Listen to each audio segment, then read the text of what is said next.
Baik, senang sekali berjumpa dengan Anda untuk berbagi pengalaman serta pengetahuan tentang Ekaristi waktu berdiskusi dengan Iren tentang tema kita tiktokan terus akhirnya kami setuju dengan tema yang menarik ini. Pasti ada banyak pertanyaan nanti dengan Ekaristi dalam situasi yang seperti ini. Tapi mari ya kita melihat dahulu bagaimana gereja mengajar.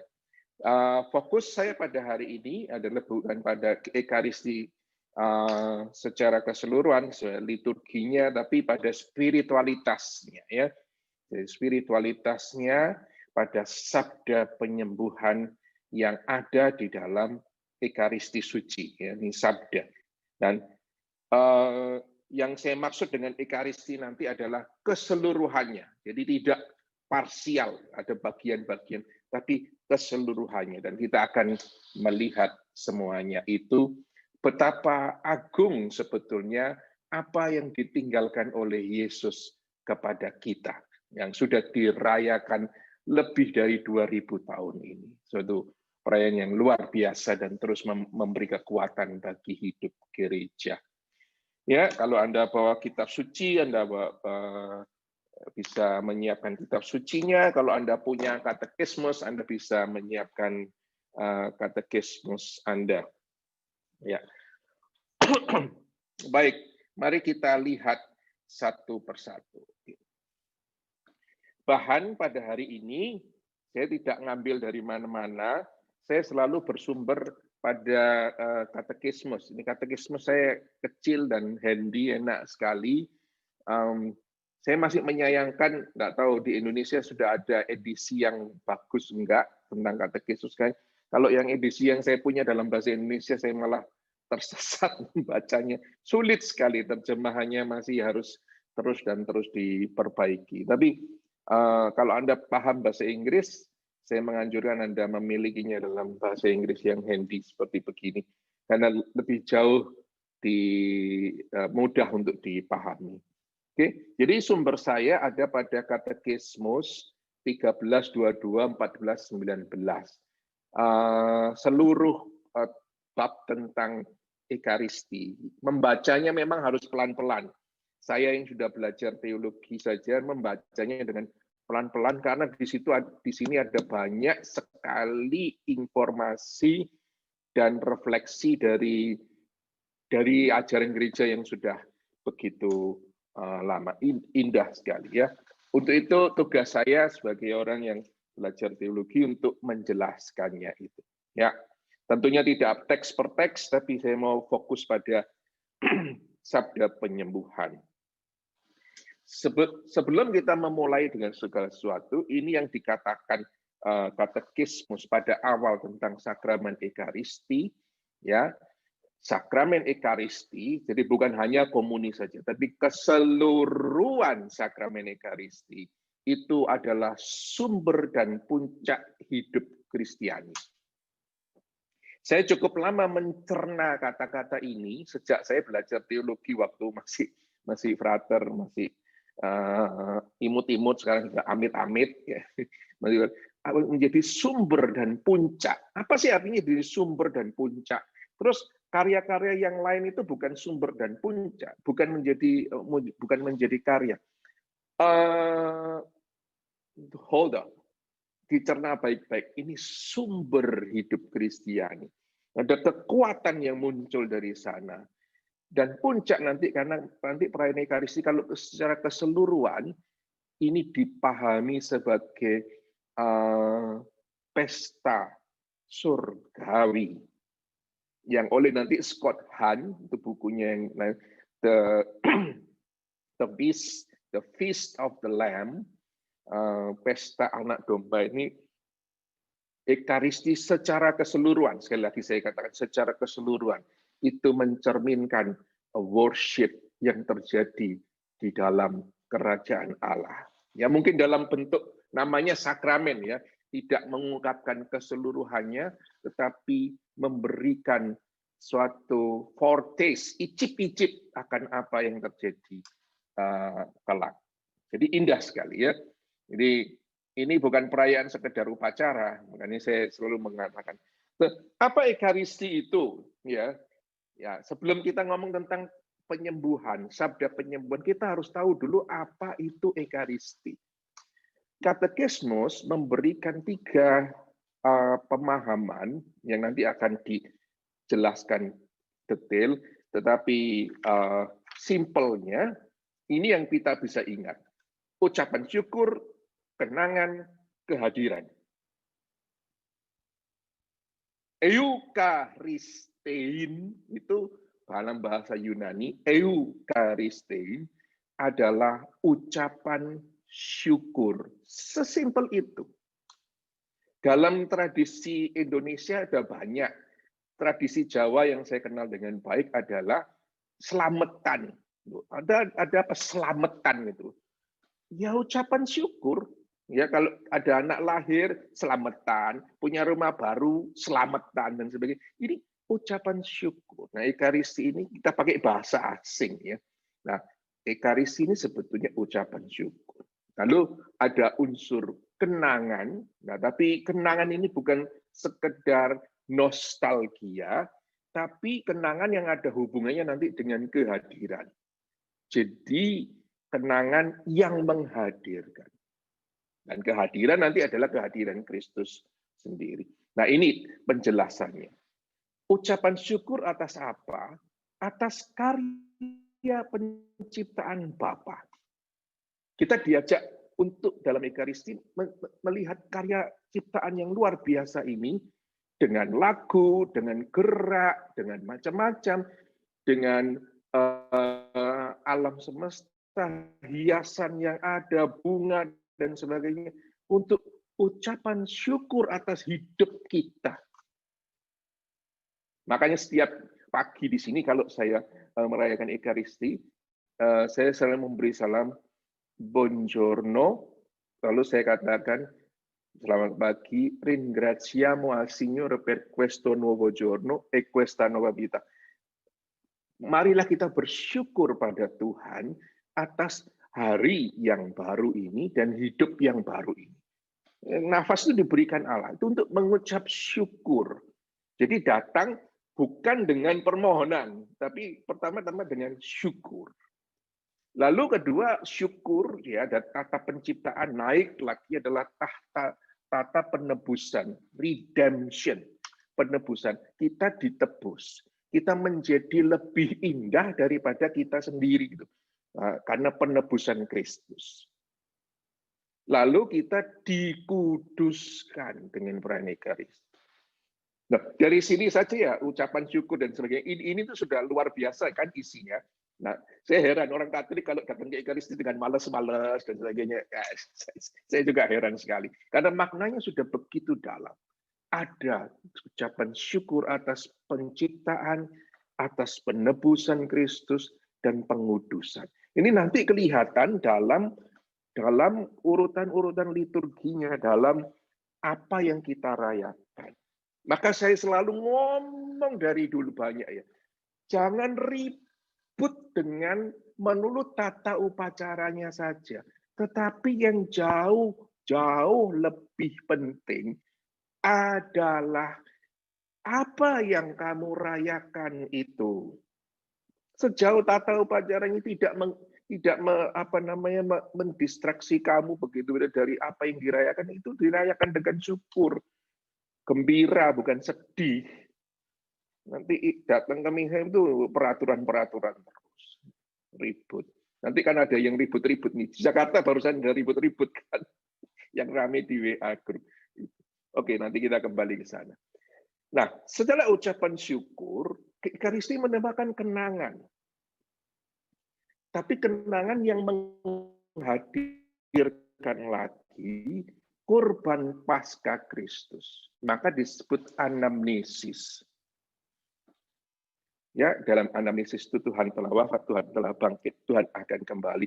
Jadi kenangan itu sekaligus menyatukan tubuh kita mistik sebagai Kristus. Ini penting sekali nanti untuk mengerti apa yang terjadi penyembuhan dalam Ekaristi. Ya, menyatukan tubuh mistiknya. Kenangan ini bukan sekedar nostalgia, tetapi menghadirkan lagi. Kan ditanya oleh rekan-rekan kita yang Protestan, kamu merayakan Ekaristi dan sebagainya, kamu masuk Kristus itu berkorban, nanti tidak selesai. No, kuncinya ada di sini. Anamnesis itu mengenang, tapi menghadirkan kembali korban Kristus yang sama di kayu salib. Nah, kehadiran itu adalah kehadiran nanti dalam sabda, tapi juga kehadiran sakramental Kristus dalam ini bahasanya, makanya saya kadang-kadang kesulitan menerjemahkannya, disebut the Eucharistic species. Kalau nggak ngerti terjemahannya jadi jenis-jenis ekaristis. Ya, jadi susah. Spesies itu artinya renek-renek yang ada dalam Ekaristi. Yaitu apa? Roti dan anggur. Nah, kehadiran sakramental itu juga nanti menjadi penting. Tapi ingat, kehadiran sakramental Kristus dalam roti dan anggur itu pertama-tama karena kuasa sabda. Nah, ini yang nanti yang dirupakan oleh orang Katolik. Kuasa sabda dan epiklesis, Roh Kudus. Maka memohon kehadiran Roh Kudus. Maka imam sebelum konsekrasi nanti akan utuslah rohmu agar menyucikan persembahan ini, agar menjadi bagi kami tubuh dan darah putramu terkasih Tuhan kami Yesus Kristus. Tangan begini, ini ada unsur ombra, bayangan. Itu kehadiran Roh Kudus, penumpangan tangan tanda kehadiran Roh Kudus. Dalam gereja Timur, karena yang ritus Timur itu bagus sekali. Ini kebetulan saya punya tisu. Karena saya pernah melihat dari dekat, karena saya imam, itu begini loh. Waktu konsekrasi itu ada 2 diakon yang pegang lalu begini. Kok lucu? Apa yang saya kira kok tubuh dan darah Kristus ini dikipas-kipasin gitu. Tetapi ketika saya membaca itu luar biasa. Simbolisme apa? Roh yang melayang-layang dan bersabda. Waduh, bagus sekali. Ya, jadi saudara kita dari timur itu mempunyai simbol-simbol yang kaya sekali. Baik. Nah, sekarang mengenai komuni kudus sendiri. Buah-buah dari komuni kudus. Mengapa ini menjadi salah satu primadona dari dalam sakramen Ekaristi dan menjadi dicintai oleh umat Katolik adalah pertama memang menambah persatuan dengan Kristus, ya, menambah persatuan kita dengan Yesus Kristus. Nanti kita lihat bagaimana sih bersatu itu. Lalu menjauhkan kita dari dosa. Nah, konsep ini tolong dipegang dahulu karena nanti ini penting semua untuk memahami penyembuhan. Menjauhkan kita dari dosa. Lalu menyatukan dengan kita dengan seluruh tubuh mistik Kristus. Ya. Nah, yang penting juga aspek sosialnya di sini ada. Menggerakkan kasih kita pada kaum miskin. Tidak boleh berhenti 1, 2, 3, tapi sampai ke nomor 4. Ya. Nah, nanti persatuan menggerakkan pada kaum miskin, menjauhkan dari dosa, menambah persatuan dengan Kristus. Ini nanti menjadi poin-poin yang amat penting untuk konsep kita tentang sabda-sabda dan aspek healing yang ada dalam sakramen Ekaristi. Ya. Nah, nanti kita akan kembali ke sini. Ini semua kalau kamu mau baca kitab katekismus ada di dalam katekismus. Ini bukan tambahan-tambahan saya. Ini yang mengomentari dan menjelaskan dengan lebih. Nah, sekarang kita masuk dalam tema kita yang sesungguhnya. Sabda-sabda penyembuhan dalam Ekaristi. Ya, yang tertulis dalam flyers itu Matius 8:8 itu terakhir ya. Nah, itu terakhir. Kita masih punya ada yang lain, ada sabda-sabda. Nah, Tapi sebelum ngomong tentang penyembuhan, mari kita masuk mengerti tentang apa sih penyembuhan itu. Nah, karena apa? Karena gini, nanti orang itu, aduh, ada misa penyembuhan. Waduh, kalau ada misa penyembuhan, waduh, sampai ke mana ini lapangan besar penyembuhan. Tapi kalau tidak penyembuhan, biasa, tidak ada yang datang. Ini konsep yang keliru kan. Beberapa uskup sudah agak-agak keras memberi peraturan, ya. Oh, nggak bisa semua misa ekaristi ada penyembuhan tidak didengarkan oleh umat. Kan benar kata-katanya uskup. Uskup itu punya tugas mengajar, membantu gereja, mengajar gerejanya. Setiap ekaristi itu memilih aspek penyembuhan. Jadi istilah misa penyembuhan itu nggak benar sebetulnya. Gimana? Itu nanti kalau ada misa penyembuhan, ada yang misa biasa, ada yang misa penyembuhan. Iya toh, nggak benar gitu loh. Semua ekaristi itu memiliki aspek healing. Dalam sekali ini. Mengapa gereja sangat menghargai ini? Baik, mari kita lihat penyembuhan. Apa sih penyembuhan itu? Bentar. Kata yang dipakai dalam bahasa Inggris itu adalah healing, health, penyembuhan kesehatan. Nah, segera kita memikirkan tentang penyakit. Well, tidak salah. Tapi kalau hanya penyakit, what kind of disease? Penyakit apa itu pertanyaan saya. Nah, tapi kita lihat dulu. Jadi to heal itu menyembuhkan, memulihkan. Nah, healing, to heal itu ada koneksi yang erat dengan kata yang lain, yaitu whole. Artinya utuh, lengkap, komplit. Ya, saya ulang lagi. To heal ada hubungannya dengan ada artinya dengan kata whole yang artinya utuh, lengkap, komplit. Jadi sebetulnya kalau kita gabungkan semua etimologi ini, penyembuhan adalah memulihkan dengan membuat utuh lagi. Memulihkan dengan membuat utuh lagi. Nah, nanti ini konsep yang penting sekali untuk memahami tentang healing. Healing macam apa yang terjadi di dalam ekaristi. Memulihkan dengan membuat utuh.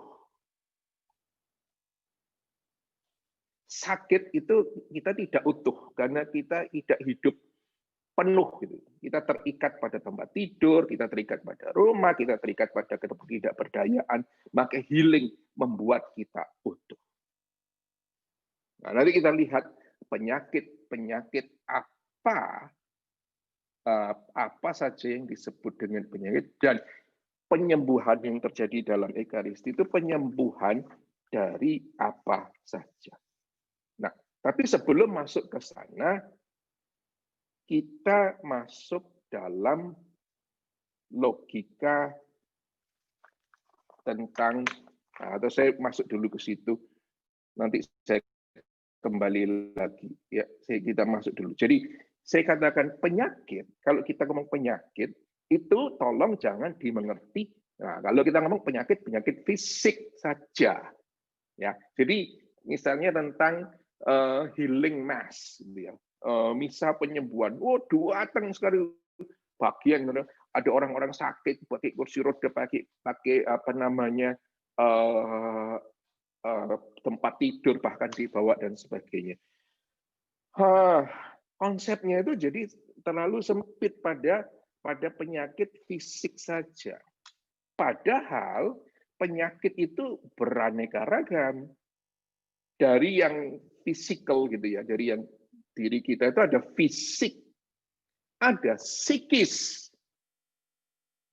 jiwa. Dan ada yang psikosomatis.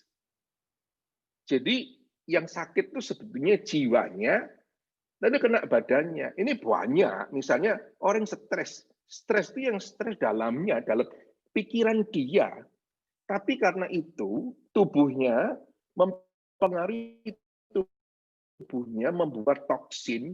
Kata beberapa apa namanya peneliti itu mengatakan kalau orang saat stres itu tubuh kita itu membuat toksin yang kalau dikumpulkan itu toksinnya sama mematikannya dengan toksin ular beludak. Gila enggak? Gila enggak itu ya? Itu penelitian ilmiah loh ya.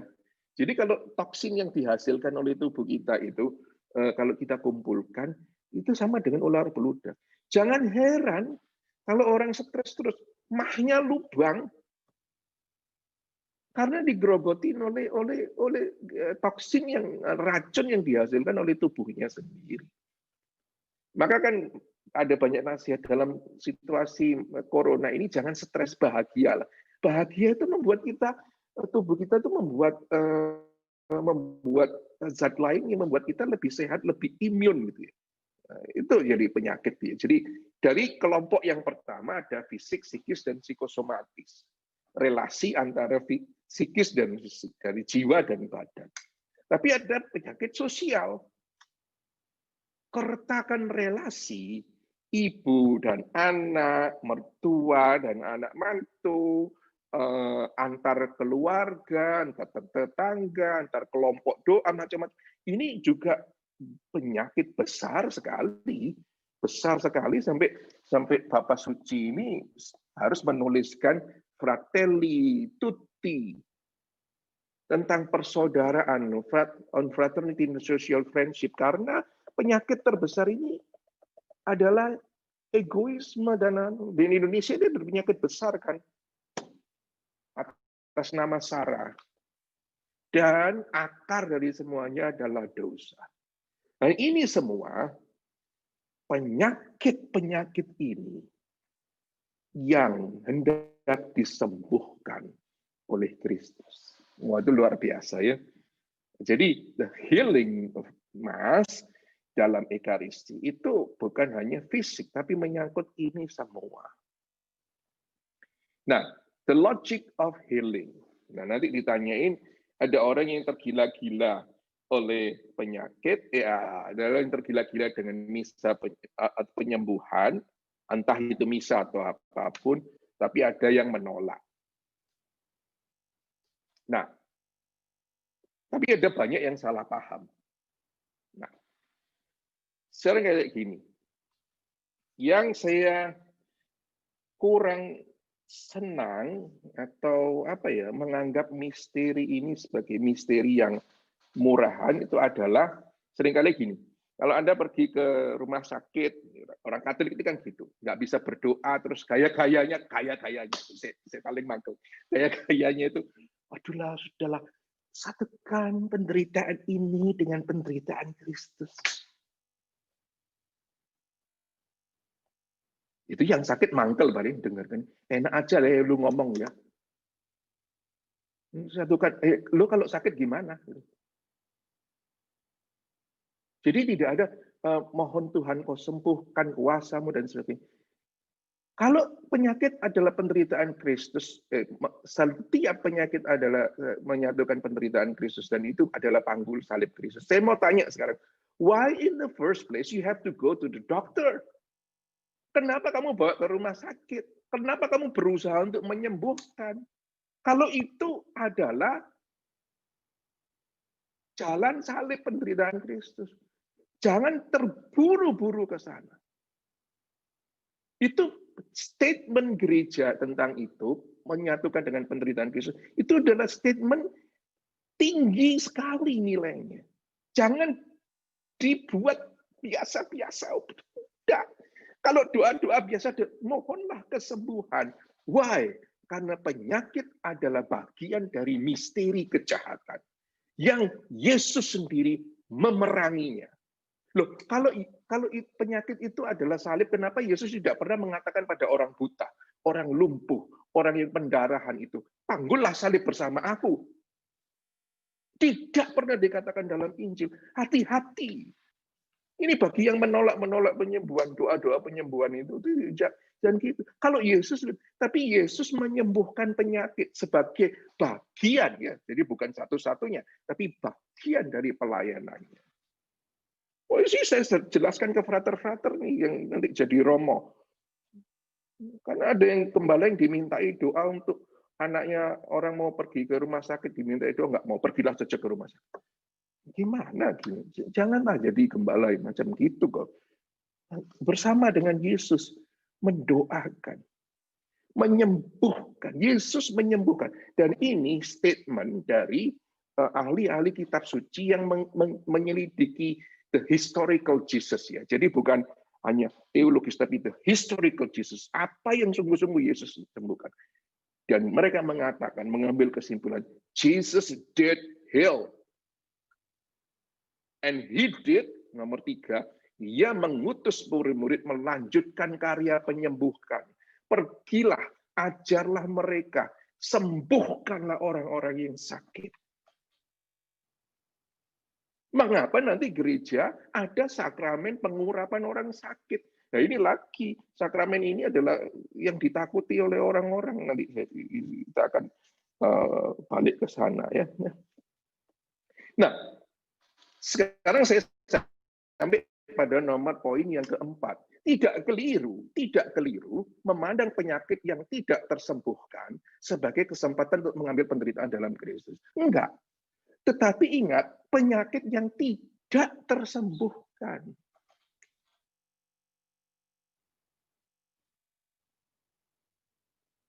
Tapi amat gegabah jika semua penyakit dianggap sebagai salib. Karena penyakit adalah misteri kejahatan.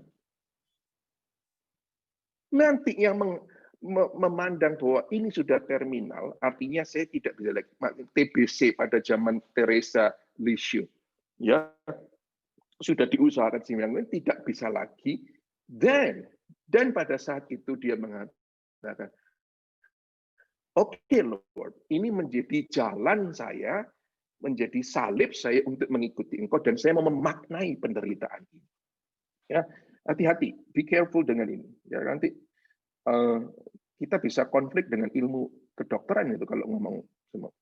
Nah, untuk itu gereja memiliki sakramen-sakramen penyembuhan.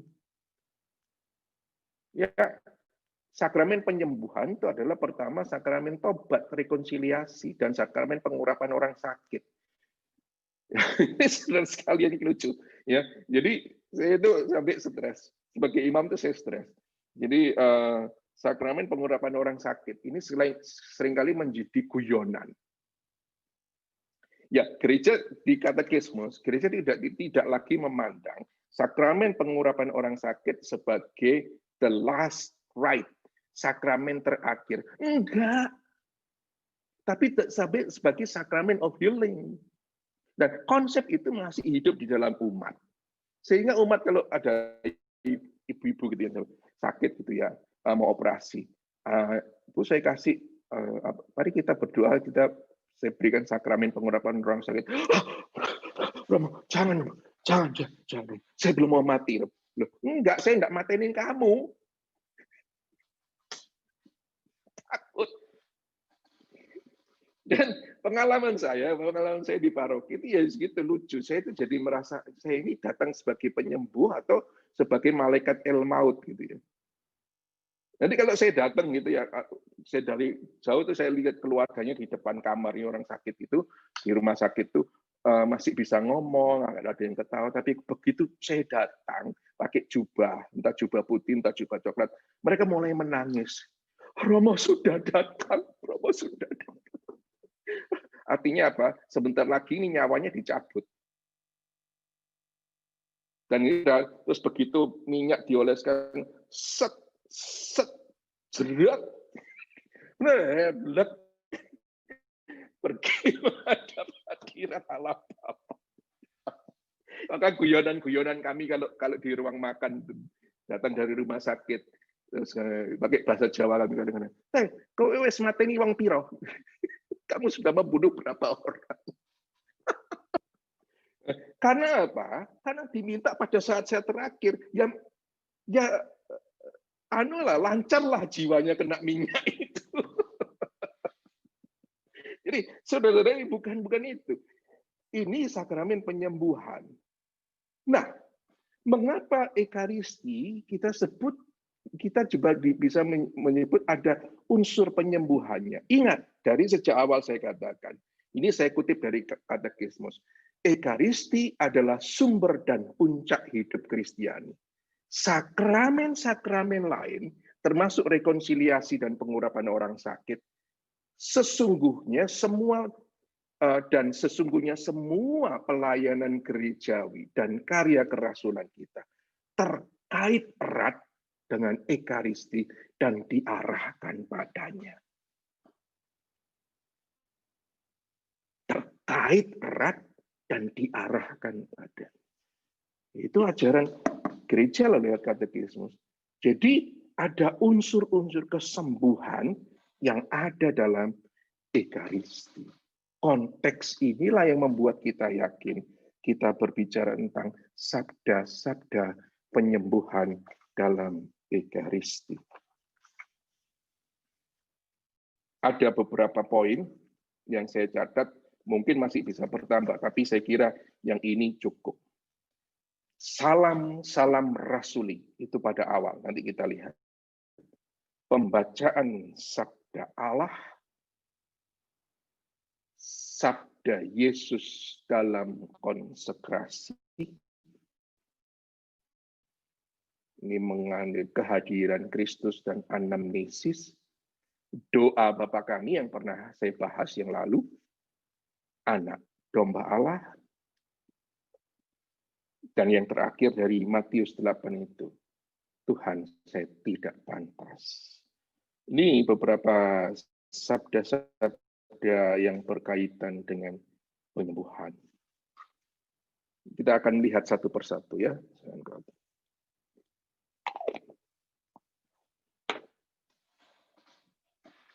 Salam rasuli. Apa yang saya maksud dengan salam rasuli? Yaitu salam pembukaan. Itu semua bukan karangannya Romo. Itu semua dalam Ekaristi, ini nanti saya tanya, ini Il Nuovo Rito della Messa. Semua itu adalah kutipan dari kitab suci salam yang digunakan oleh Paulus.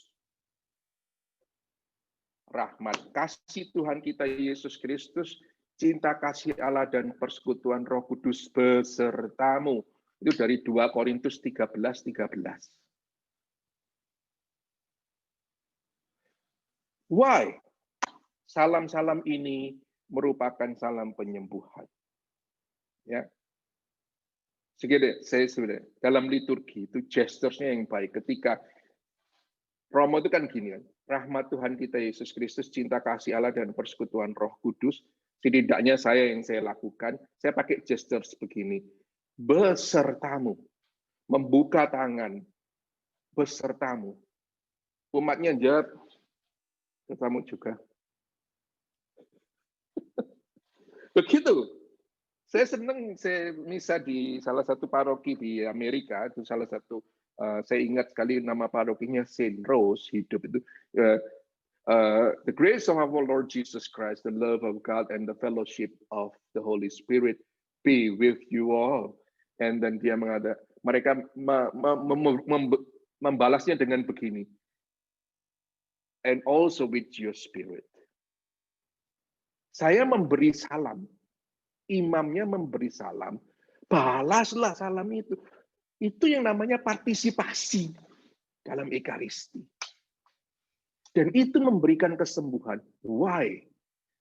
Kita membuka perayaan surgawi ini dengan memberikan komunikasi di tengah dunia yang terpecah. Engkau datang dengan habis marah dengan suamimu, dengan istrimu, dengan anak, dengan bos, dengan tetangga, atau masalah politik, dunia yang terpecah, capek Tuhan.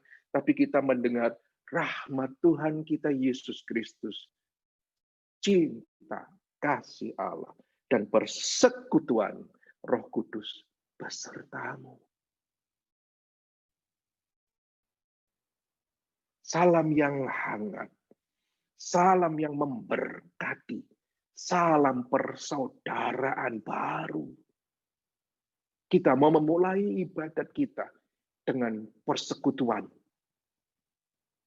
persaudaraan, damai. Untuk uskup kadang-kadang ada khusus ya. Untuk uskup yang dipakai adalah la pace sia con voi, artinya damai besertamu. Itu kata-kata Yesus sendiri pada para rasul. Ya, makanya saya katakan ini adalah komunikasi awal yang harus namanya komunikasi, harus dua arah. Nah itu loh katanya nanti Ekaristinya enggak hidup. Ya kamu enggak mau menghidupkan. Romonya sudah damai sertamu, enggak lihat romonya, udah malas mungkin lihat romonya jelek, enggak kayak aktor Korea, karena sudah lihat drakor terus lihat romonya gitu males. Jadi salam rasuli ini penting sekali. Memulai dengan komunikasi. Kan kalau kamu lagi marah-marahan suami dan istri, terus ada yang memulai komunikasi, itu kan rasanya lega ya. Nah ya itu yang dimulai dalam Ekaristi. A kind of healing. Makanya tadi saya katakan dunia penyembuhan dari apa? Dari macam-macam penyakit. Dari dunia yang terpecah oleh ini dan itu, pertentangan di WhatsApp grup macam-macam. The Lord be with you. Tuhan sertamu. Damai sertamu. Rahmat Tuhan kita Yesus Kristus, cinta kasih Allah dan persekutuan Roh Kudus besertamu. Nah, lalu yang kedua, ini sebenarnya kaya sekali, ya, yaitu pembacaan Sabda Allah. Saya mengusulkan untuk mempersiapkannya dengan sebuah Lexio Divina. Saya hanya mengutipkan salah satu kutipan saja dari Yeremia 33:6.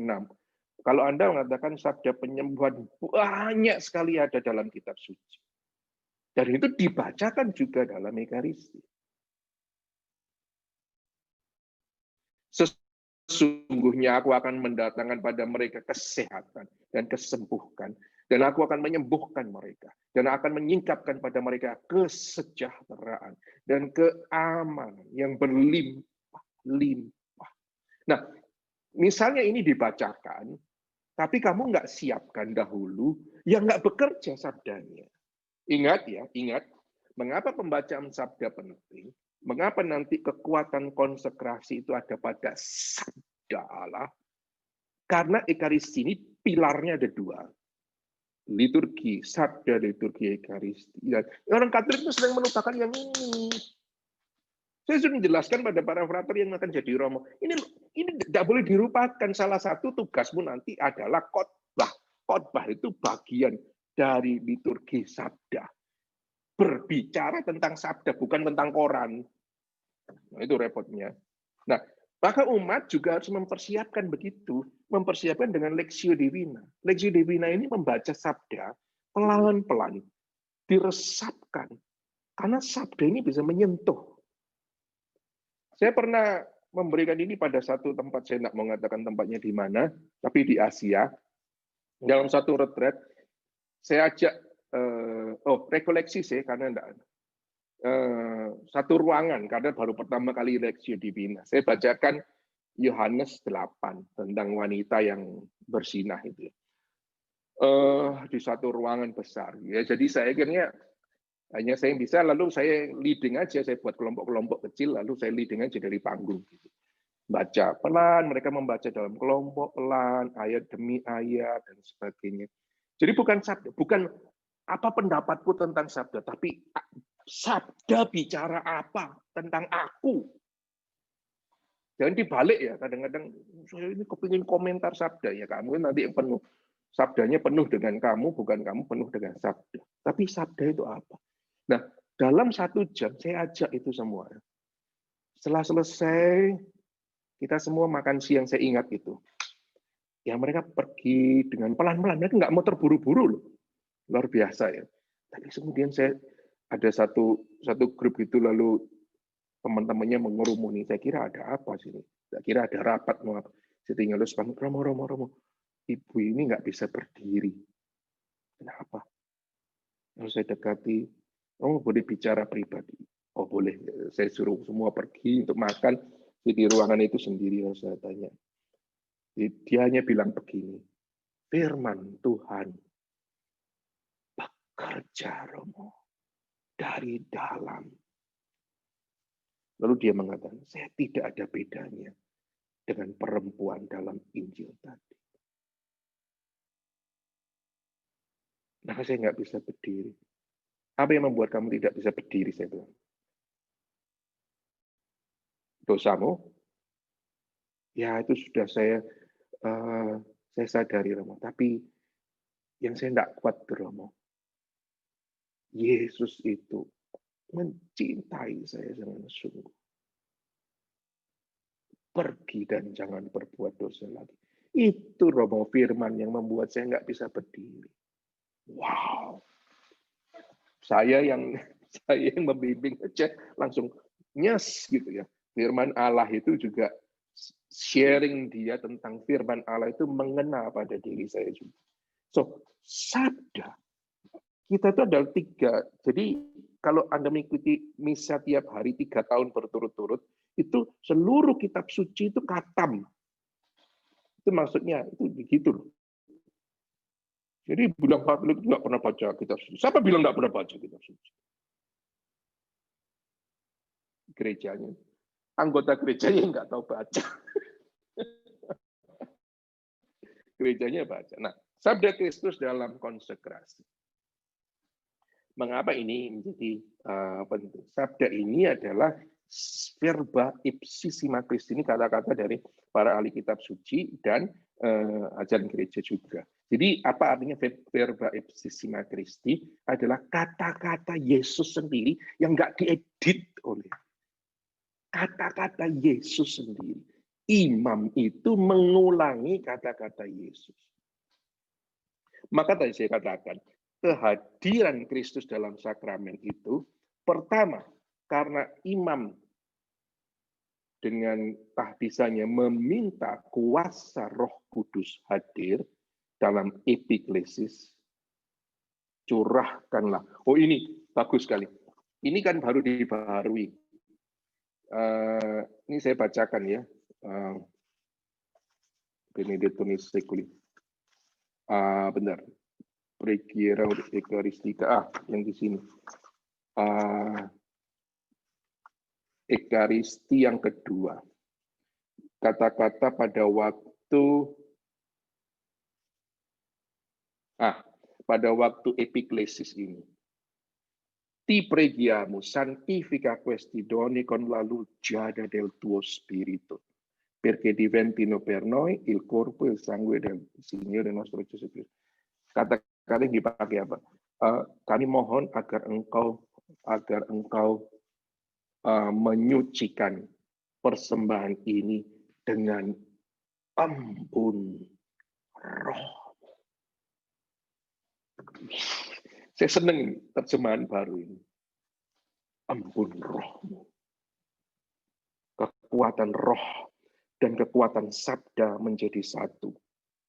Ambillah dan makanlah, ini tubuhku yang diserahkan bagimu.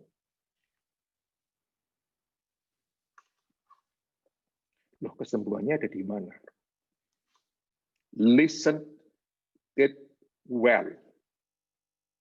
Ini tubuhku. Yesus mengatakan, ini ketika Thomas Aquinas lagi mendebat orang-orang yang tidak percaya. Oh, ini kan hanya lambang tubuh. No. Yesus tidak pernah mengatakan ini lambang tubuhku. This is my body.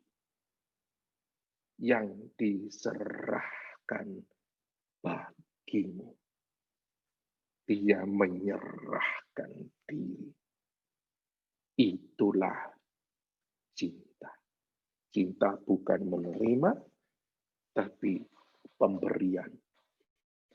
Kalau diserahkan, kita ini hanya bukan begini, bukan saja memuliakannya dia, tapi saya mau engkau hadir.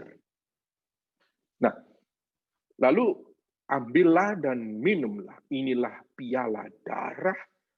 Darah itu bagi konsep Yahudi adalah seluruh kehidupan. Darah perjanjian yang baru, yang membaharui dan kekal untuk selama-lamanya. Ditumpahkan. Nah ini, diserahkan, ditumpahkan bagimu, tapi juga bagi semua orang. Semua orang yang tidak kamu senangi juga. Demi pengampunan dosa.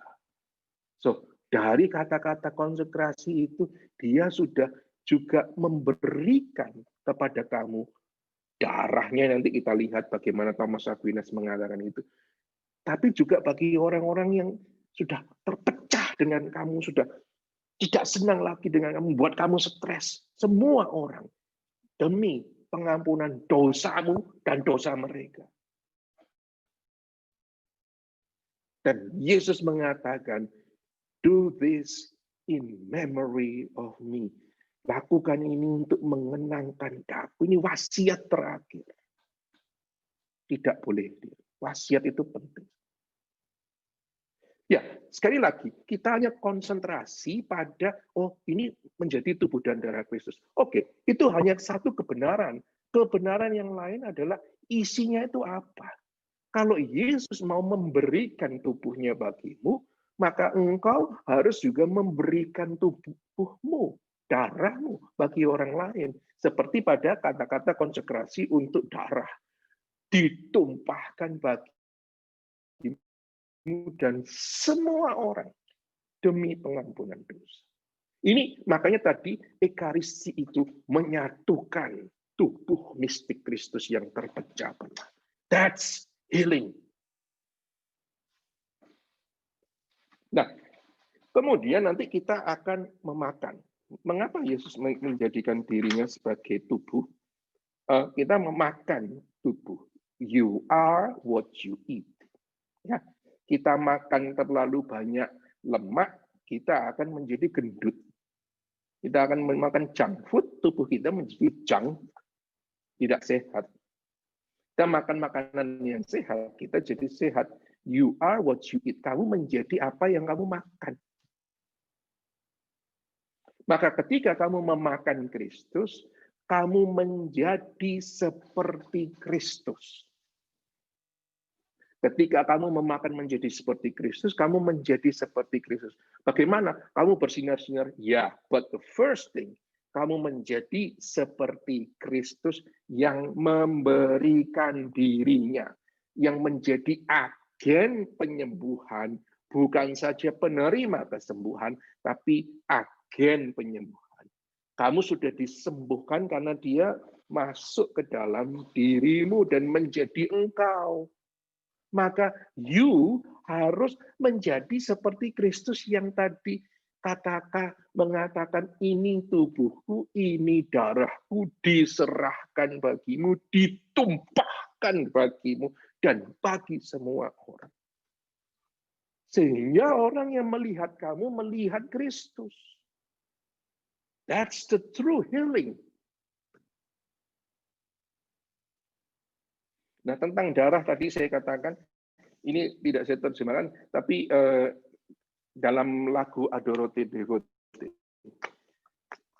Pie pelicani Yesu Domine. Ya, jadi pelikan yang sangat lembut. Mengapa pelikan? Pelikan itu burung yang besar tuh ya, yang punya anunya ini. Itu kalau nggak ada makanan, dia mencucuk dirinya sendiri sehingga darahnya keluar, dan darahnya itu yang memberi makanan anaknya. Itu pengorbanan seorang ibu itu kan begitu. Nah, itu ibu tender pelikan, maka Yesus disebut tender pelikan. Pelikan. Jadi pelikan yang lemah lembut Tuhan Yesus. Cucilah segala iniquity, kejahatanku dengan darahmu. Ya, ini saya senang sih. Kuyus unastila salvum facere. Jadi hanya satu tetes saja sudah dapat menyelamatkan seluruh dunia dari segala dosa-dosa. Bayangkan, satu tetes bisa menyelamatkan, apalagi seluruhnya keluar sampai dia membuat meninggal. Itulah pengorbanan diri Kristus.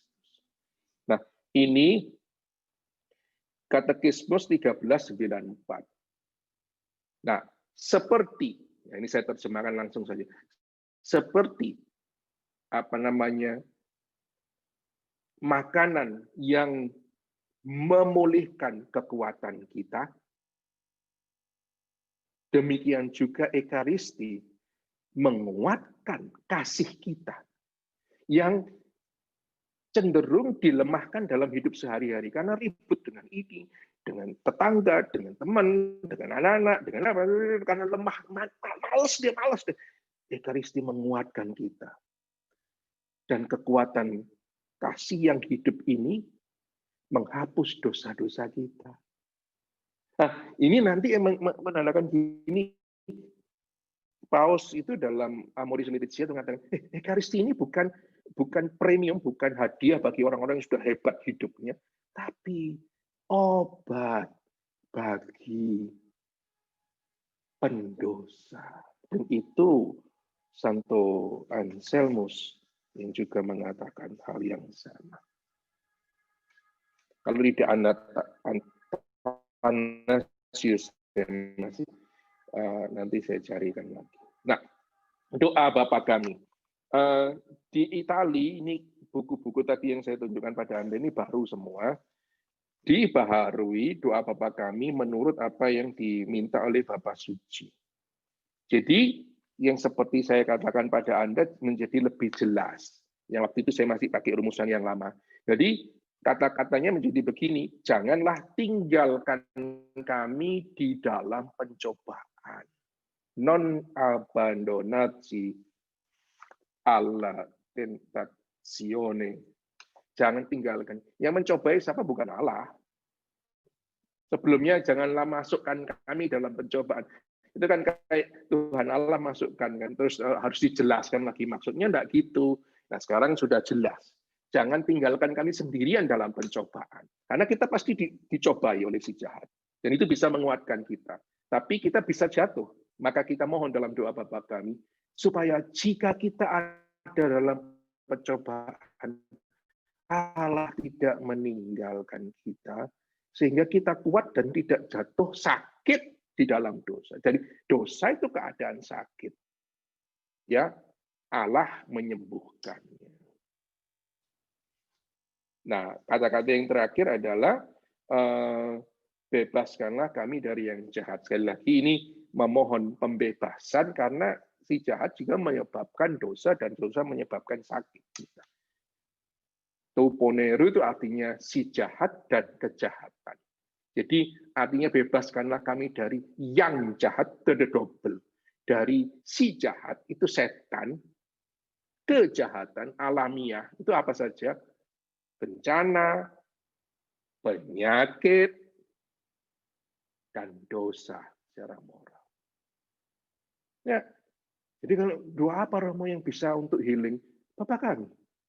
Kan hanya gitu-gitu aja sih Romo males. Bapak kami, doa yang diajarkan Yesus. Kok repot? Kamu mau mengatakan Tuhan jamah ini dengan kuasa bla bla bla. Ya oke, tapi our Father, the ultimate. Saya masih punya 5 menit lagi ya. Saya hampir selesai. Jadi salam damai ini doa healing yang luar biasa. Bukan nanti anak domba Allah. Salam damai itu seperti tadi. Jadi damai Tuhan besertamu. Yang tadi hanya di reserve untuk uskup, tapi setelah doa Bapa kami dan mohon damai, romonya itu memberikan damai. Ini diberikan. Damai Tuhan sertamu. Ya. La pace del Signore sia sempre con voi. Terjemahan baru di sini, mudah-mudahan Indonesia juga, ini dari konferensi wali gereja di Italia, itu bagus sekali. Saya mendengarnya pertama kali, karena baru minggu ini dipakai, wah bagus sekali. Karena apa? Mari kita berbagi salam damai, itu dalam bahasa Italia yang baru, scambiatevi il dono della pace. Artinya apa? Mari berbagi anugerah damai. Loh, di mana anugerah damainya? Ya barusan. Romonya tadi bilang, damai besertamu. Dan kita sertamu juga. Mari kita bagikan damai yang sudah aku terima. Dan ini menyembuhkan keretakan, penyakit sosial.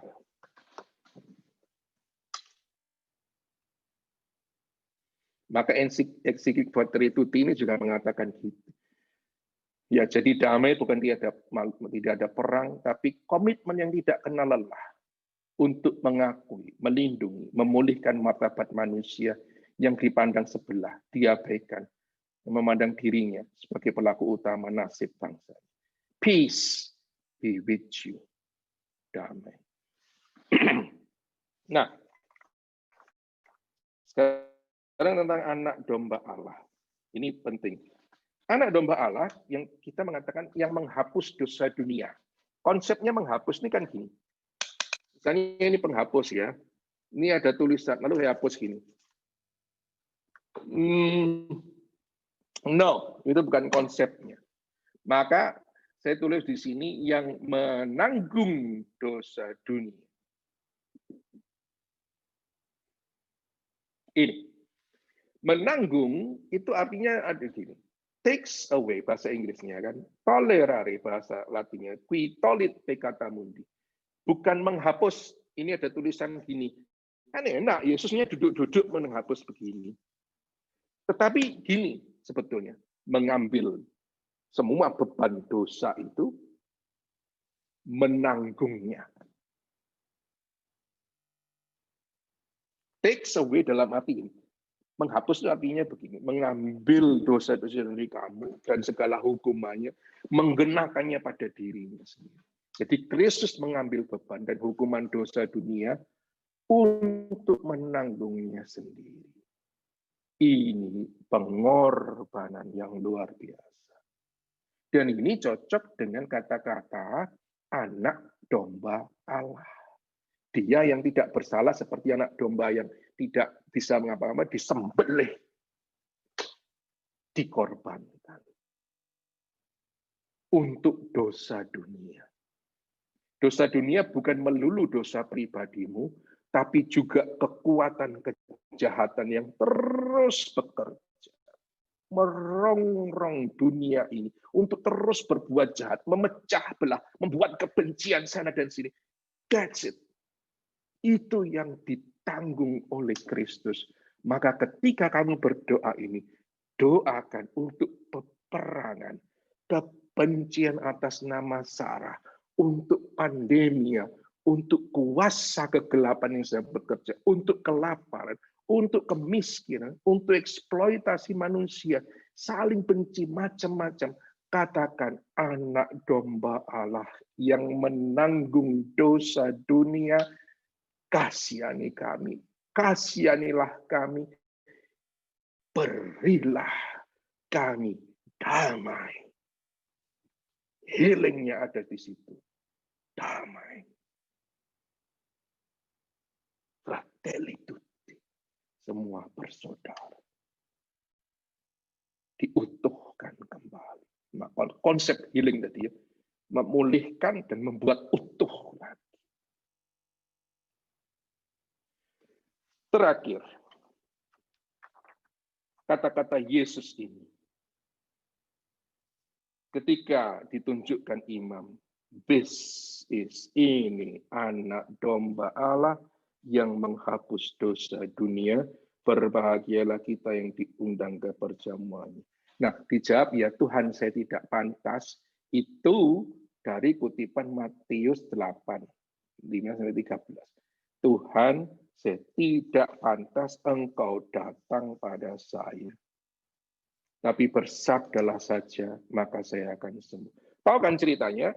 Pada waktu itu Yesus sedang mengajar, tiba-tiba ini datang centurion ini. Jadi ada centurion. Tapi konteksnya gini, kitab suci itu luar biasa. Orang Romawi dan Yahudi itu relasinya adalah penjajah dan terjajah. Kayak dulu Londo sama orang-orang Irlander gitu. Kan kita dipandang rendah, ya kan, oleh penjajah. Ya itu gitu. Penjajah itu Yahudi aja. Nah, ini ada salah satu perwira, jadi pejabat. Centurion itu komandan 100 prajurit. Pejabat datang kepada Yesus yang orang Yahudi. Nah, ini luar biasa. Makanya Lexio Divina itu pentingnya di sini.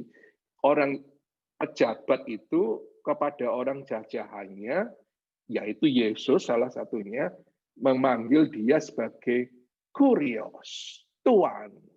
Oh, Tuan, hambaku sedang sakit. Maukah engkau menyembuhkan? Lalu tapi kemudian dia tahu gini, mengapa dia mengatakan, Tuhan jangan, saya tidak layak menerima Tuhan dalam rumahku. Itu artinya apa? Dia itu tidak mau merepotkan Yesus, bukan mau merepotkan Yesus datang berjalan ke rumahnya, tidak. Tapi orang Yahudi itu menjadi najis. Ini ya konteksnya, kalau masuk ke rumahnya penjajah. Maka si pejabat itu tahu apa yang terjadi. Dia mengatakan, no, Tuhan, sudahlah. Tuhan jangan repot-repot menajiskan dirimu.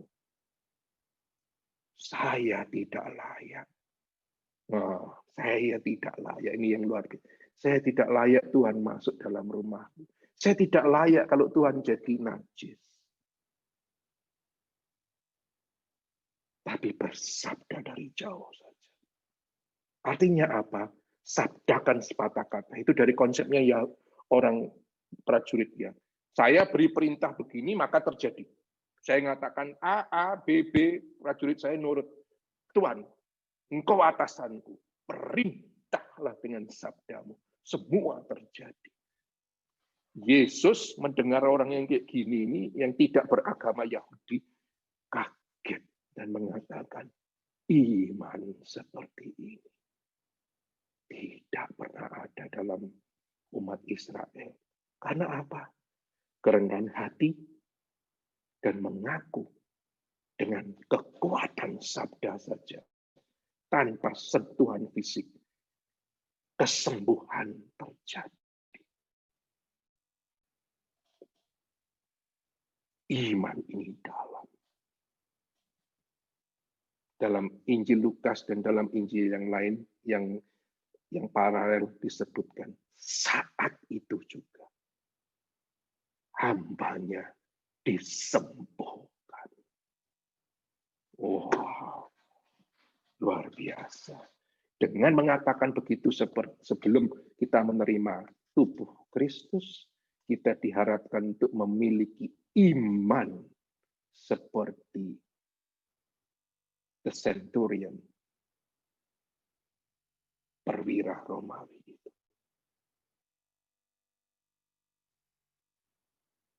Inilah sabda kesembuhan yang terakhir. Amin. Baik Bapak Ibu, saya akan baca mungkin pertanyaan pertama Romo. Ini Ya. ada pertanyaan. Terima kasih. Maaf, ini ada satu. Romo, karena tadi Romo banyak menyinggung mengenai terjemahan. Saya ingin bertanya, jika ingin membaca Alkitab dalam bahasa Inggris untuk mendukung pembelajaran saat menulis renungan harian, versi manakah yang sebaiknya dibaca? Apakah renungan ini untuk dikirimkan kepada umat di komunitas? Saya sudah mencari info di Google dan YouTube dan saya menemukan bahwa versi Douay Rheims adalah versi yang paling sesuai dengan iman Katolik. Mohon petunjuk Romo. Untuk kitab suci jangan melulu dalam tanda petik fanatik Katolik ya. Karena dari level yang tertinggi dari gereja di sini dan sebagainya, itu dengan Protestan kita tuh kerjasamanya udah luar biasa loh. Di Indonesia juga LBI dan LAI itu kan sama aja. Dari ilmu-ilmu kitab suci kita nggak usah terlalu takut untuk apa ya, untuk berdialog dengan saudara-saudara kita yang Protestan, terutama yang Protestan ya, bukan aliran-aliran yang lebih lain yang lebih Pentekostal yang udah saya nggak boleh ngomong gitu. Tapi oke lah, yang Protestan itu banyak sekali ahli-ahli yang mumpuni. Kalau saya boleh mengusulkan, dan itu yang saya pakai kalau bahasa Inggris, itu New Revised Standard Version, NRSV, NRSV, New Revised Standard Version. Itu terjemahannya dekat sekali dengan bahasa aslinya. Saya ketika belajar bahasa Yunani, mereferensi dari situ, nyocok-nyocokkan terjemahan saya dari situ, karena cocok dan pas sekali. New Revised Standard Version. Itu di online ada. Di online ada itu. Jadi singkatannya NRSV itu aja. Itu pasti keluar nanti terjemahan. Ya. Itu praktisnya. Baik, mungkin Ibu Helen yang bertanya, semoga sudah jelas ya. Lalu ada pertanyaan selanjutnya, Romo. Apa kami yang Katolik menganggap sakramen Ekaristi seperti ritual saja? Mungkin karena kami kurang mengerti esensi sakramen Ekaristi. Bagaimana, Romo? Iya, itulah liturgi, para saudara sekalian, ini saya sampai lelah tuh yang ngomongnya. Saya bukan ahli liturgi, tapi saya imam, saya belajar liturgi. Liturgi intinya adalah perayaan iman kita. Jadi kalau perayaan iman, yang penting adalah apa? Inti perayaannya itu, yaitu iman kita. Kontennya apa? Nah, iman kita itu dirayakan. Itu dari dulu, ketika waktu gereja masih perdana, gereja itu mempunyai iman akan siapa Yesus Kristus. Dia meninggalkan ekaristinya, meninggalkan perjamuan yang terakhirnya. Maka saya mau merayakan bersama saudara-saudaraku. Dengan sederhana, makan bersama di rumah, memecahkan roti, sabda Allah, diwartakan. Nah, yang sederhana itu lalu nanti berkembang, lalu masukkan unsur-unsur budaya dan sebagainya. Yang kita warisi ini adalah dari karenanya namanya ritus Romawi, ya banyak dari budaya Romawi. Yang budaya Romawi itu pun sendiri, saya banyak berkonsultasi dengan ahli liturgi, itu ritus Roma itu campuran dari ritus-ritus yang lain, dan banyak dari ritus Prancis itu yang banyak mempengaruhi. Jadi ya kadang-kadang itu yang saya bingung, ritualnya saja yang diributkan. Jadi nggak boleh ini, nggak boleh itu, boleh ini, boleh itu, geraknya harus begini. Lama-lama imannya hilang. Ini yang saya katakan. Maka tadi saya tunjukkan ini adalah konten, isi dari Ekaristi itu sendiri. Tentunya tercermin dalam ritual-ritual itu.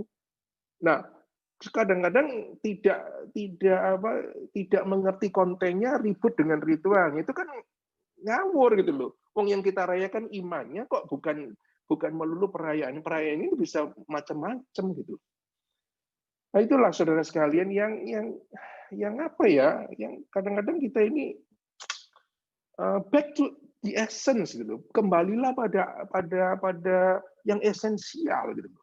Itu yang mau kita rayakan, dan how deep is the essence gitu. Betapa mendalamnya isinya, kontennya itu. Ya, saya lebih baik saya tidak ingin umat Katolik menjadi umat yang superficial, yang hanya ribut dengan make up gitu ya, tapi tidak mendalam. Saya kasih contoh cerita dari Anthony de Mello, bagus. Ya, ini untuk sekedar analogi saja.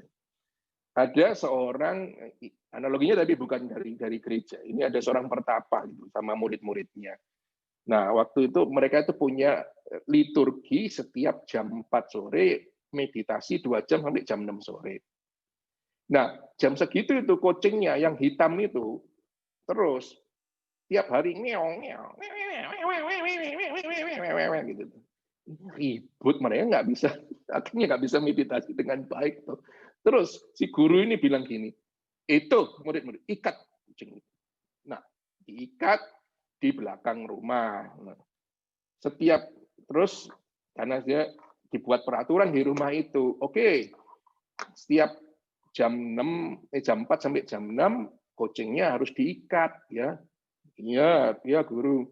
Nah, kebiasaan itu mulai terus setiap jam 4 sampai jam 6 dimulai diikat terus sampai gurunya meninggal diganti orang lain, ya, harus ada kucingnya diikat. Kucingnya mati, terus gimana? Oh, cari kucing lain.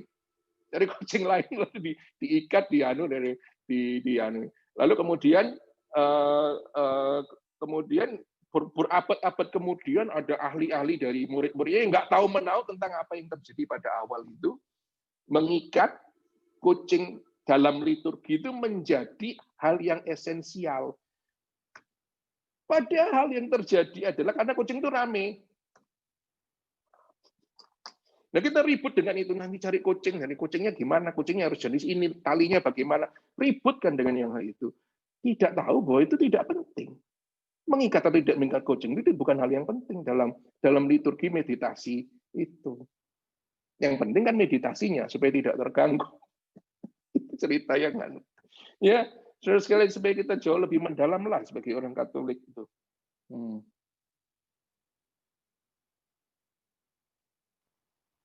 Baik, Romo. Ini ada pertanyaan lagi selanjutnya. Kalau saat Ekaristi, saya mengalami cucuran air mata. Jarang terjadi sih, terutama saat terima komuni kudus. Apa maknanya ya, Romo? Anugerah air mata adalah anugerah roh yang dianugerahkan, ya namanya anugerah ya, roh menganugerahkan pada siapa yang dia mau. Jadi itu anugerah penghiburan, dan dalam penghiburan itu ada penyembuhan. So be grateful, say thanks to God, terima kasih Tuhan atas anugerah itu. Ingat, engkau sedang memakan Yesus, engkau sedang memasukkan Yesus dalam dirimu, dan sebetulnya yang terjadi adalah dengan simbol itu adalah engkau masuk di dalam Yesus dan engkau dijadikan serupa dengan Yesus. Ya, itu kadang-kadang Tuhan mau menyentuh dengan kita supaya tahu bahwa itu bukan hal yang biasa dengan penghiburan. Itu namanya penghiburan dari Allah. So, ucapkan syukur, terima kasih kepada Yesus. Tapi jangan dicari-cari, loh kapan saya nangis lagi? Ya tidak tahu, tanya Tuhan Yesus. Ya. Tapi bersyukurlah kalau itu terjadi. Tapi kalau nggak nangis bukan berarti tidak disentuh ya, Romo ya? Enggak, loh kalau gitu kan nangis terus. Ayo ada nangis bareng-bareng.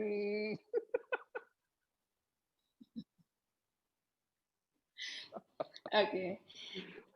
Selanjutnya ada 2 pertanyaan yang menurut saya agak mirip dan saya akan tidak perlu ikut misa apakah benar jadinya kita tidak perlu ikut misa penyembuhan lagi?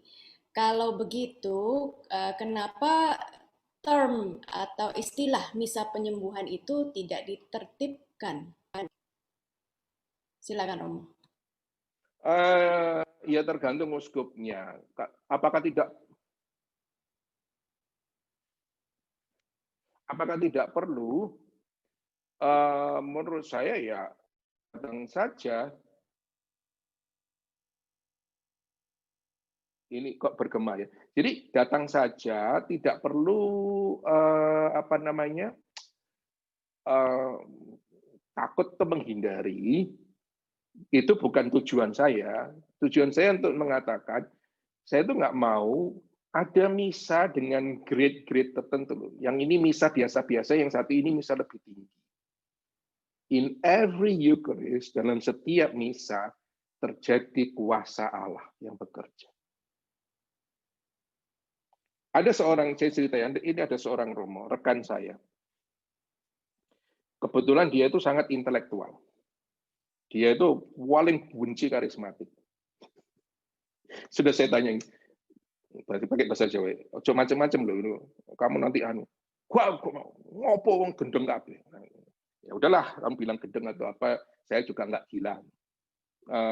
Nah, satu waktu dia pergi ke luar negeri, lalu pulangnya itu waktu tinggal bersama-sama dengan saya lah kok terus kok berbahasa roh gitu ya. Tapi lu ada apa dengan kamu? Kamu sudah melok-melok gendeng. Lucu sekali. Dia tidak mau ngomong. Tak kejar terus loh, akhirnya di rekreasi. Ada apa? Ceritakan dengan saya. Oh, dia cerita. Nah, ini di Ekaristi. Nah, makanya saya katakan, Ekaristi biasa-biasa saja. Dia stres pada waktu itu belajar. Artinya, aduh gak mampu aku belajar. Apalagi pakai bahasa Inggris. Nah, dia pergi ke misa harian biasa. Biasa, tidak ada lagu, nggak ada apa-apa. Sesudah ikut komuni, dia duduk di belakang. Yang misalnya dia datang males-malesan itu dari kampus. Dia itu terus dia rupanya Allah merendahkan dia lari ke tempatnya, akhirnya nggak bisa berhenti satu hari, lalu sampai pergi ke kenalannya yang tinggal di kota yang sama untuk didoakan, dan dia mengatakan ini kekuatan Ekaristi yang luar biasa.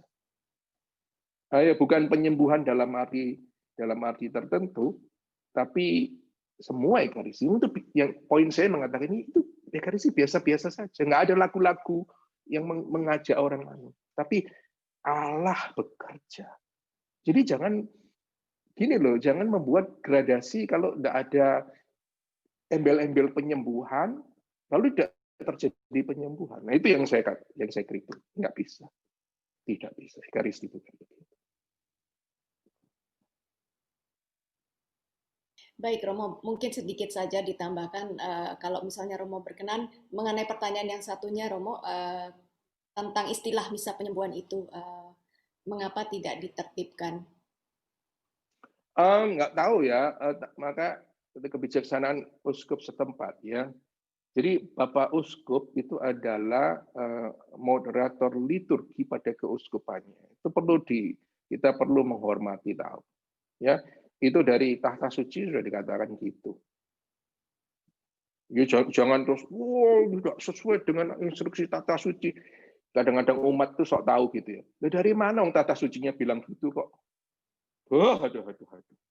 Yang barusan rame-rame itu kan. Tata sucinya bilang gitu kok. Menghina. Uskup itu dihargai sungguh.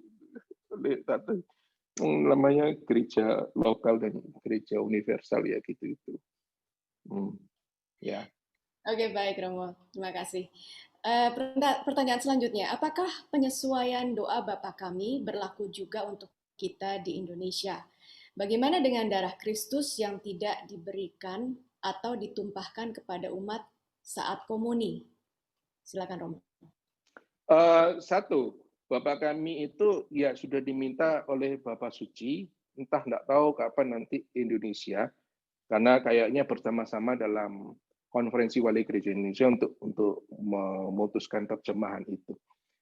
Yang saya tahu itu saya mau beli TPE Rata Perayaan Ekaristi yang baru, karena punya saya hadiahkan ke komunitas di sini. Saya nggak punya, tapi nggak ada itu waktu saya Februari yang lalu itu. Saya minta, nggak ada. Jadi mungkin sedang dibaharui. Ya.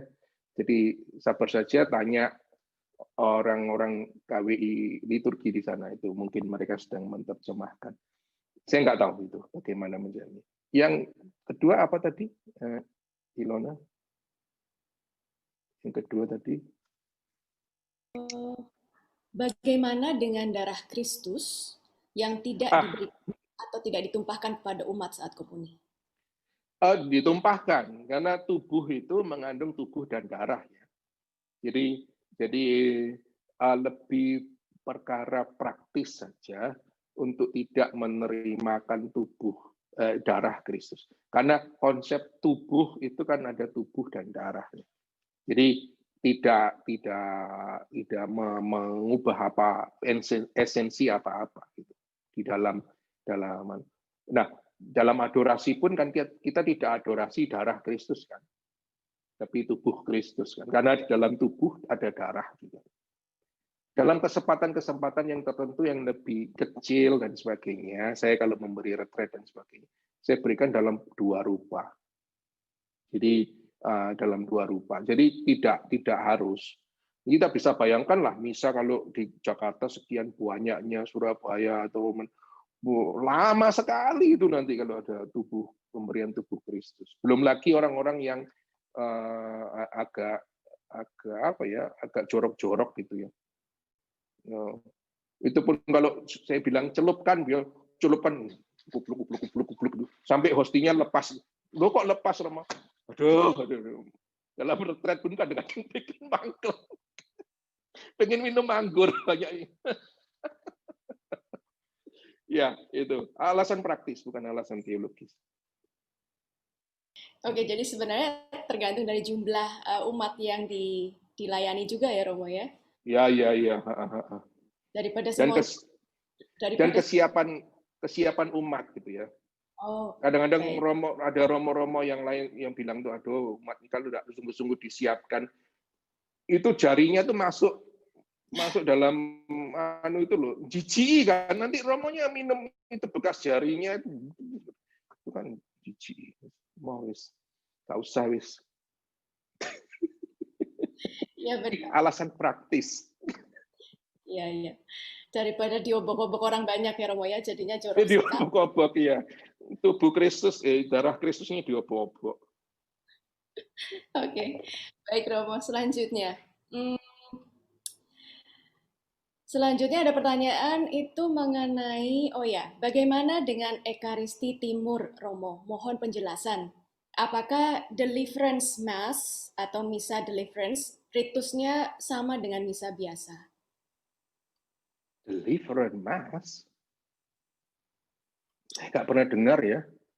Pertama, istilah itu saya tidak pernah dengar. Kalau ditanya ritusnya berbeda. Tapi bedanya gini, ritus Timur dan gereja ortodoks ya. Jadi ritus Timur itu belum tentu masuk dalam komunitas gereja ortodoks yang tidak mengakui Bapa Suci.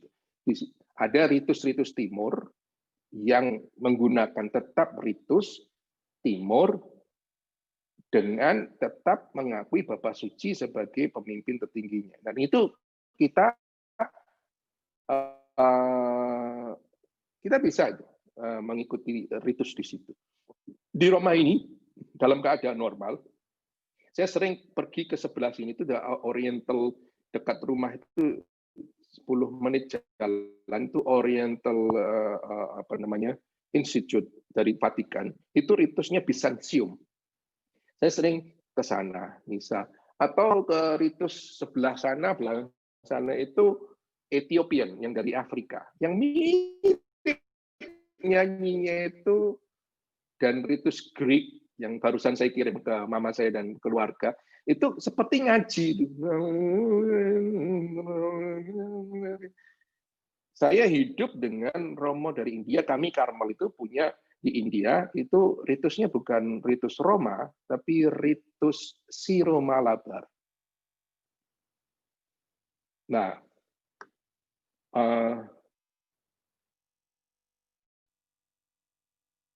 mereka juga memakai ritual yang bukan Romawi, yang berumpunya ke timur. Dan saya ikut Ekaristi di sana. Saya tidak bisa merayakannya karena harus dalam bahasa Malayalam, tapi sah. Dan Anda boleh mengikutinya dan sah. Tapi ingat nih ya, yang dalam persekutuan dengan gereja. Baik, terima kasih Romo. Ada pertanyaan lagi mengenai seseorang yang baru saja menerima sakramen tobat dan baru 2 kali menerima sakramen Ekaristi. Saya menunggu kesembuhan dari sakit asam lambung saya. Apakah kesembuhan yang didapat dari Ekaristi itu bertahap atau terjadi langsung kesembuhan itu, Romo? Silakan, Romo. Tidak tahu, tergantung Tuhan Allah gitu ya. Jadi maksud saya tadi ngomong tentang penyembuhan, kesembuhan itu dari istilah yang bukan saja penyakit fisik ya, tapi menyeluruh kan. Saya katakan tadi menyeluruh. Jadi jangan hanya dipandang dari penyakit fisik. Untuk itu pergi ke dokter, memakan obat itu juga bagian dari karya Allah dalam penyembuhan itu. Jadi pergi Ekaristi diyakini bahwa Tuhan menyembuhkan, dan sakramen penyembuhan yang ada dalam rekonsiliasi itu lebih pada dosa yang berkaitan dengan dosa dan relasi kita dengan orang lain, atau yang kita simpan dosa yang akhirnya membusuk dan membuat psikosomatis. Itu memberikan kesembuhan yang itu, dan itu berproses. Sekali lagi, penyembuhan dalam gereja Katolik tidak bertentangan dengan dunia kedokteran. Ya, bahkan karena ini kami sedang memproses untuk sainthood, kanonisasi seorang beato yang nama Titus Bransma, itu dalam proses kanonisasi dituntut mukjizat penyembuhan. Prosesnya gimana? Aduh, itu gila deh. Kejadiannya penyembuhan 14 tahun yang lalu dari cancer. Dan itu harus declare dari gereja Amerika, rumah sakit Amerika dulu, declare bahwa itu tidak bisa dijelaskan. Lalu dari diosis, dari keuskupan harus ada tim khusus untuk menyatakan, yes, ini tidak bisa dijelaskan. Sudah cukup begitu dari Amerika? Enggak, dikirim ke Vatikan, dan itu ketika itu saya ikut campur, ikut mengantar dan membukanya secara resmi dan ngomong-ngomong dengan uskupnya yang ada di situ dengan jenderal kami, dan kami cerita-cerita di situ. Banyak sekali kasus dari cancer itu biasanya ditunggu antara lebih dari 10 tahun. Lalu di sini masih diuji lagi oleh dokter-dokter di Italia yang ditunjuk oleh kepausan. Dicari-cari gitu loh kesalahannya. Supaya sungguh-sungguh kalau mereka mengatakan we don't know, then we can declare ini mukjizat Allah yang bekerja. Jadi jadi dunia kedokteran tidak di-exclude dari ini semua. Hati-hati ya dengan itu ya. Jadi kita tidak menyingkirkan dunia kedokteran, tapi bekerja sama. Tapi untuk menunjukkan bahwa kuasa Allah bekerja. Baik, amin. Romo, ini masih ada beberapa lagi nih. Pada semangat semuanya Romo mau bertanya karena topiknya sangat luar biasa menarik. Ada satu pertanyaan dari seorang bapak. Romo, kenapa hostinya yang dimakan Romo lebih gede dari hosti yang dimakan umat? Romo. Makanya jadi Romo. Enak aja lu minta gede-gede, enggak ah.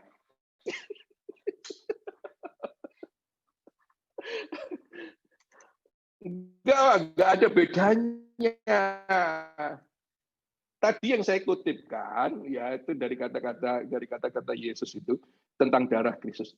Thomas Aquinas itu mistikus besar yang mengatakan cuius unas tilas salvum facere totum mundum ab ogni scelere, itu bahasa Latin saya hafal sekali.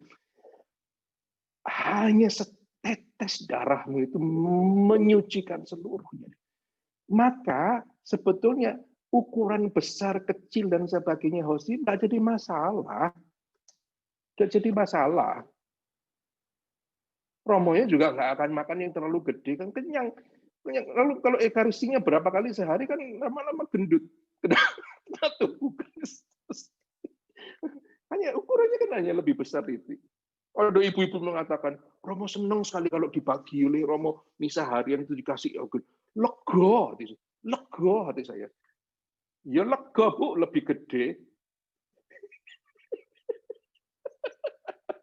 Apa bedanya hosti yang di sana dengan hosti yang di sini? Jumat Agung itu romonya makan hosti yang sama, kecil kan? Apa bedanya? What's the difference? So we have to go back to the essence. Jadi tubuh Kristus itu tidak tergantung ukurannya. Nanti kalau tubuh Yesusnya kalau ada monstrans yang segede gini ini, jadi tubuh Kristusnya lebih gede gitu, lebih hadir gitu Yesusnya daripada yang segini. Ya enggak lah. Ya, gitu. Oke, baik Romo. Pertanyaan selanjutnya, bagaimana pendapat Romo dengan menerima komuni dengan tangan dan dengan lidah? Saya pernah baca sebenarnya dengan lidah, tapi dalam keadaan mendesak, baru dengan tangan. Tapi sekarang kebablasan, jadi dengan tangan terus. Mohon penjelasan Romo. Siapa bilang? Siapa bilang? Baca lagi dokumen yang benar. Dua-duanya sah. You mau apapun boleh. Saya akan melayani dengan apapun boleh. Tapi saya tidak setuju kalau kamu membaca sedikit saja lalu mengklaim bahwa menerima dengan mulut itu lebih suci dari menerima dengan tangan. Loh kenapa? Kan tangan itu penuh dosa. Kita tidak layak menerima dengan, tapi dengan mulut kan lebih suci.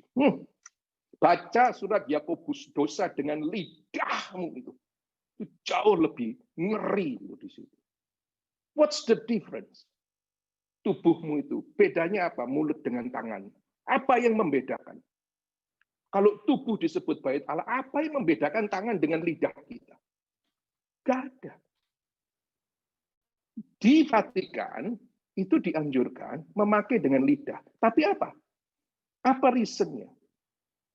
Kami di briefing pada waktu misa sebelum membagikan komuni, tolong komuni dengan lidah. Mengapa? Praktis, bukan teologis. Karena apa? Kita tidak tahu yang hadir itu siapa, Katolik atau bukan. Kalau bukan Katolik, at least tubuh Kristus itu tidak dicemarkan, dibawa kemana-mana dengan tangan. Dia sudah memakannya, dan biarlah tubuh itu bekerja dengan kekuatannya sendiri. So, dua-duanya sah, dan never underestimate either way. Never underestimate. Kamu mau, kalau saya yang imamnya, kamu mau menerima dengan lidahmu, saya kasih terima. Kalau mau terima dengan tanganmu, saya terima dengan baik. Asal dengan penuh hormat. Cuman ya kadang-kadang saya dengan lidah itu kadang-kadang apa ya gitu. Kadang-kadang ya ada yang jorok itu. Gini, plek, terus tangan saya dijilatin.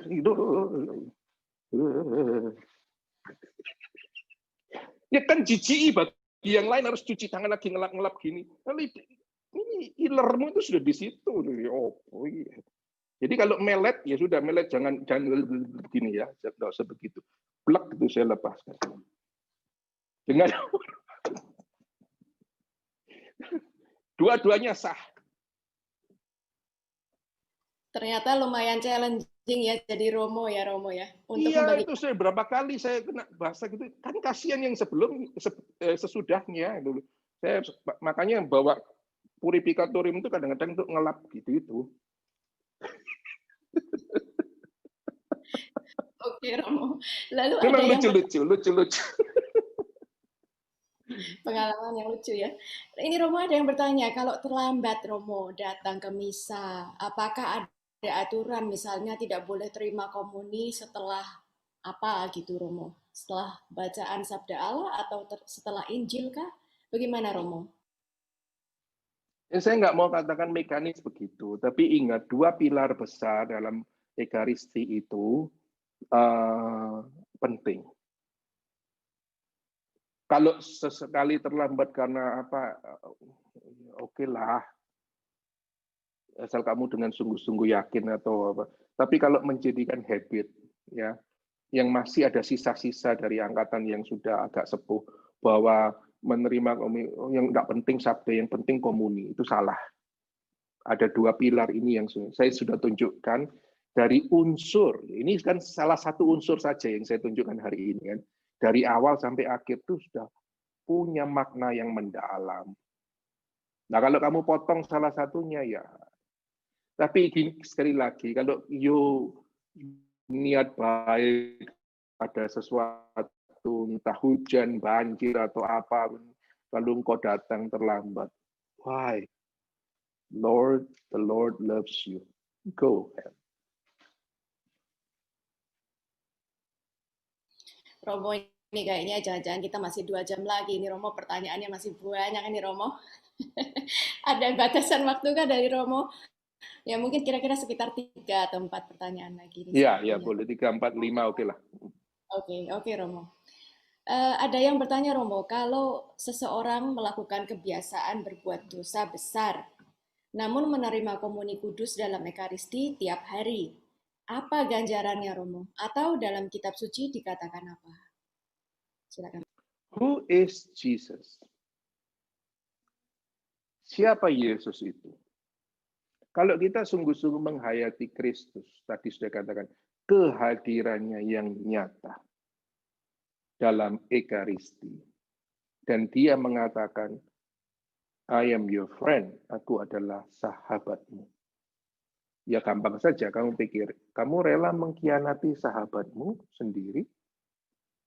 Kalau kamu tidak rela dalam kehidupan sehari-hari meninggalkan dan mengkhianati sahabatmu, why in the first place you mengkhianati sahabatmu yang sejati dalam Ekaristi? Lalu saya terpucil selama-lamanya. Enggak. Ada tempat, ada sakramen yang menyembuhkan engkau. Sakramen rekonsiliasi. Ya. Jadi kalau kita hadir dalam keadaan yang berdosa berat, mohonlah pengampunan dari sakramen rekonsiliasi. Ya. Baik, terima kasih Romo. Ada ibu-ibu yang mungkin kita berbagi feeling yang sama atau share feeling yang sama ini. Ibu biasanya mama-mama ini berkeluh kesah kalau dulu itu mungkin karena makna Ekaristi dalam sekali Romo. Anak-anak zaman sekarang itu kurang mengerti makna Ekaristi sehingga kalau disuruh mengikuti misa misalnya itu kesannya seolah-olah karena mama itu memaksa karena mereka itu tidak mengerti kenapa mereka harus menghadiri Ekaristi. Mereka tidak merasakan sentuhan atau makna Ekaristi itu sendiri. Menurut Romo bagaimana sebaiknya? Enggak semua anak muda gitu. Enggak semua anak muda gitu. Saya tuh saya banyak kenal anak-anak muda yang luar biasa dalam menghayati Ekaristi. Ya, untuk jangka yang lebih jauhnya, saya lebih cenderung bahwa katekesenya juga harus kuat gitu. Ya, kalau katekese liturginya bagus, artinya tata caranya harus begini, kor dan sebagainya itu menarik bagi anak-anak. Apalagi sebetulnya kalau kedalaman makna Ekaristi ini dijelaskan dengan sangat menarik dan dirayakan dengan sungguh-sungguh ya, antara duanya itu digabung jadi satu.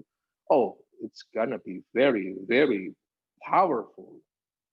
Ya, jadi untuk klaimnya kalau untuk anak muda semua begitu, no.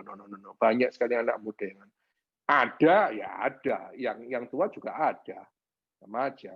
Jadi apa caranya? Ya katekese seperti begini ini yang kuat, yang meyakinkan, yang menunjukkan keindahan yang terdalam.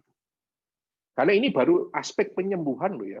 Kalau kita bahasa Jawanya kalau dipetanin satu-satu, kalau didetail satu-satu, dari mana apa makna ritual, mengapa itu. Oh, wow, rame itu.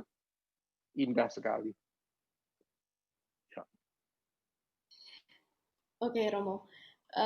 Lalu ada pertanyaan juga mengenai kalau sudah percaya nih Romo, sudah percaya dan berdoa dengan penuh iman, tetapi ternyata tetap tidak menyembuhkan. Apakah artinya doa kita itu tidak kuat ya Romo? Enggak. Nah, kalau Tuhan mau itu menjadi jalan salibmu, ya berbagilah jalan itu dengan Allahmu.